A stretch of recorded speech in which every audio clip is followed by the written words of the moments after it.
नमस्कार. मी प्राध्यापिका मेधा दाते. लेख क्रमांक 240, 27 ऑगस्ट. भगवान श्रीकृष्ण. आज सर्वत्र दहीहंडीचा कार्यक्रम अतिउत्साहात पार पडतो. तरुणांना गोकुळ अष्टमी म्हटलं की फक्त दहीहंडी आठवते. एवढाच कृष्णाचा संबंध त्यांना माहीत असतो आणि ह्यालाच ते धार्मिकता वगैरे पण संबोधतात. वास्तविक आजही गोकुळ वृंदावनला तिथले स्थानिक लोक बाळकृष्णच फक्त देव मानतात. तिथे आजही अनेक भक्तांना कृष्णाच्या बाललीलांचे दर्शन होते, अनुभव येतात. व्रजके भक्त पुस्तकामध्ये रामसुखदासांनी अशा शेकडो भक्तांच्या कथा लिहिलेल्या आहेत. त्या सगळ्या सत्यकथा आत्ता या 2-3 दशकातल्या आहेत. एकूणच बालकथा फार रम्य आणि सुमधुर आहेत. भगवान हुतुतू, आट्यापाट्या, हमामा, फुगडी, बसफुगडी, हातफुगडी, गाठोडे, कोणत्याही साधनाशिवाय जे जे खेळ खेळता येतील ते सर्व खेळ मनसोक्त खेळलेले आहेत. आप्पा म्हणजे अनंतराव आठवले काल्याच्या कीर्तनामध्ये हे सगळे खेळ खेळायचे. जवळजवळ खेळामध्ये त्यांचा अर्धा ते 1 तास जायचा. आम्ही खूप वेळा हे खेळ पाहिले आहे. आणि शेवटी दहीहंडी असे. भगवान वयाच्या 9व्या वर्षी गोकुळ सोडून गेले. इथले सगळ्यात महत्त्वाचे काम म्हणजे गोपालन.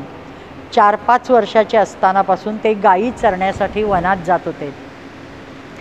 परिणामी कृष्णाचा सहवास दिवसभर मिळेल म्हणून घरोघरची मुलं भराभर शिदोऱ्या घेऊन वनात जायला सुरुवात झाली. गायी चरत असताना असत एकीकडं आणि ह्यांचे हे सगळे खेळ रंगत एकीकडं. त्यात अनेक असुरांचा वधही भगवंतांनी केलेला आहे. गायींना पण देवांचा सहवास फार आवडे. त्यासुद्धा देवाने पाठीवरून हात फिरवण्यासाठी अगदी पाठ जवळ घेऊन यायच्या. आसुसलेल्या असायच्या. फुले तोडून माळा करून एकमेकांना घालायच्या. फावल्या वेळात श्रीकृष्ण बासरी वाजवत असे. त्यावेळी तर वातावरण इतकं भारावलं जायचं की सगळे तटस्थ व्हायचे. गायीसुद्धा रवंथ करायच्यासुद्धा थांबायच्या आणि कुठे त्याच्या आवाजाने कृष्णाच्या बासरी वादनात किंवा ते ऐकण्यात व्यत्यय नको. कुणाचे चांगले तर कोणाचे साधे असा फरक करता येऊ नये म्हणून देवांनी सगळ्यांनी आणलेल्या शिदोऱ्या एका मोठ्या धोत्रावर घालायच्या असा नियम घालून देतात. आणि मग सगळेजणं गप्पा मारत हसत खेळत गोप जेवण करीत असतात. ही गोपबाळांची गोष्ट. गोपींना तितकाच लळा असतो. कृष्णाची कधी थट्टामस्करी करायला मिळेल, कधी त्याच्याशी गप्पा मारायला मिळतील म्हणून त्या सदैव टपलेल्या असतात. एकदा टपोर चांदण्यात रात्री कुंजवनात जाऊन देव बासरी वाजवतात.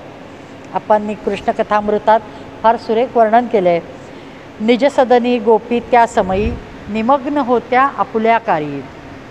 विणीत होती कोणी निजवी एक सारवी पाकगृहाला.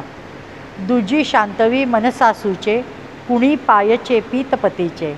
अन्य गुरांची सोय लाविती कुणी सखीसह खेळत होती. वनमालीची मोहक मुरली तोच येतसे कानी. कामकरातून अपाप सुटले तटस्थ झाल्या रममणे. जयहरी सुखकंदा मेघश्याम मुकुंदा. म्हणजे त्यांनी इतकं वर्णन केलं आहे की ह्या कृष्णाची बासरी ऐकल्यावर ह्या कुणी नवऱ्याची सेवा करत होतं, कुणी स्वयंपाकघर सारवत होतं, कुणी मुलाला झोपवत होतं. पण ती सगळी हातातली कामं सोडतात आणि गोपी पळत सुटतात आणि कुंजवनामध्ये. आणि ह्याला कुठंही अश्लील भाव कुठंही नाही आहे, कुणाच्याच मनात नव्हता. पण आजकाल आपण उल्लेख करताना मात्र रासलीलेचा अतिशय वंगाळ पद्धतीने केला जातो म्हणून हे विशेष नमूद करायची गोष्ट वाटली. प्रत्येकीला तिने आपल्याबरोबर कृष्णाने नाचावं, आपणही त्याच्याबरोबर सर्व बंधने जुगारून खेळावं, नाचावं, मनसोक्त हुंदडावं असं वाटत असतं. आणि तेच फक्त भगवंताने वयाच्या 9व्या वर्षी केलेलं आहे. त्या सर्व आत्मतृप्त होत्यात. म्हणून भागवतामध्ये रासलीलेची श्रवणाची फलश्रुती काय सांगितली आहे तर जन्मजन्मांतरीचा फेरा चुकतो अशी आहे. त्यावरून त्याची विशुद्धता कळते. नंद यशोदा सर्व गोकुळचा इतका लाडका होता. त्याला मात्र सर्व लोक प्रेमी म्हणजे प्रेमी लोक गायी ह्या खूप प्रिय होत्या. त्याशिवाय दशमस्कंदात त्याची दिनचर्या वर्णन केली आहे.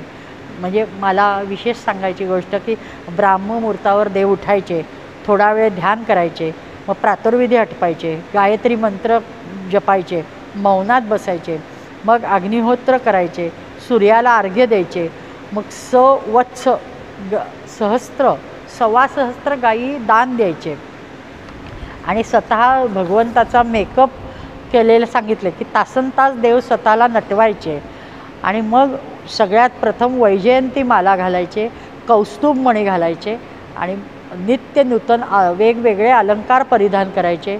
त्या सगळ्यावर वर मोरपीस खोचायचे आणि सुहास्य मुद्रेने एकदा दह्यामध्ये बघायचे, एकदा पाण्यामध्ये स्वतःचं प्रतिबिंब बघायचे आणि मग नंतर त्या आपल्या कामकाजाला जायचे. आज गोकुळाष्टमीच्या निमित्ताने हे सर्व आपण भगवान श्रीकृष्णांचं चरित्र जेवढं थोडक्यात ऐकता येईल तेवढं ऐकून त्यांचं स्मरण केलं. भगवान श्रीकृष्णांचा जय जयकार असो. गोपाल कृष्ण भगवान की जय.